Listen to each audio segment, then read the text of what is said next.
Imagine that a sailor is lost somewhere in the deep sea and we need to help him figure out where he is so that he can find his way out. We can do this with the help of GPS or global positioning system, which comprises mainly of satellites. So now these notches over here represent satellites and the threads is the distance which the signals reach. So the signals are emitted by the satellites and the threads denote the distance it is traveling. So now we have one satellite, we know where the satellite is and we need to use it to find where the sailor is. So we know the coordinates of that satellite and the distance the ship is from this one satellite. So the ship could be anywhere, here, here, here, or even here probably. Basically it could be anywhere in the boundary of the sphere, which is created by the radius. So that radius's length is this. Now we need to narrow down the possible positions where the ship could be.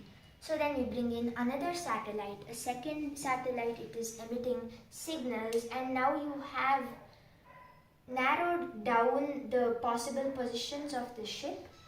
It is in this perimeter of a circle, but if we want to narrow it down further, we use a third satellite which starts emitting signals. Now you have a proper point where the ship could be.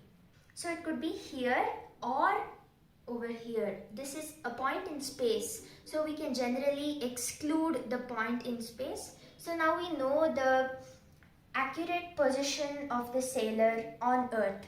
Now we can help him find his way out.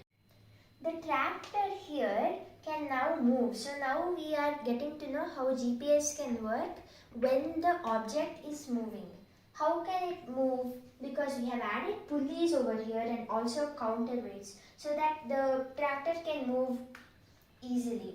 So we have used a unit coordinate system where that is 0, 0 and this is 1, 0 and that is 0, 1, that is 1, 1.